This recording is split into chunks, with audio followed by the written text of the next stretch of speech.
बेगूसराय जिले के नावकोठी प्रखंड के विष्णुपुर पंचायत में राशन से वंचित उपभोक्ताओं ने गुरुवार को जमकर बवाल काटा।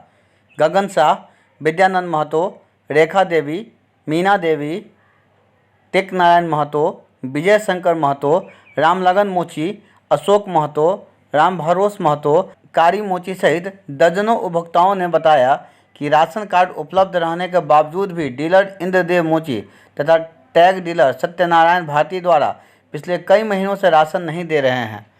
राशन मांगे जाने पर बेवजह हरकत करते हैं। कोरोना वायरस संक्रमण से उत्पन्न स्थिति के कारण इन उपभोक्ताओं का धैर्य जवाब दिया और डीलरों के मना करने पर वार्ड संख्या 4 के इमामबाड़ा के करीब आकर बवाल काटा। घटना की सूचना पर प्रभारी एमओ सह सीओ राजेंद्र कुमार राजीव पहुंचे।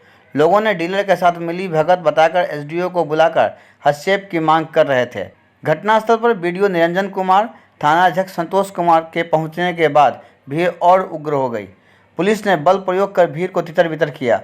बीडीओ ने घर घर जाकर वस्तु स्थिति का जायजा लिया। एमओ ने बताया कि कोरोना वायरस महामारी के लॉकडाउन के कारण सोशल डिस्टेंसिंग मेंटेनेंस का पालन करने के उद्देश्य से आज के खाद्यान्न वितरण जारी है।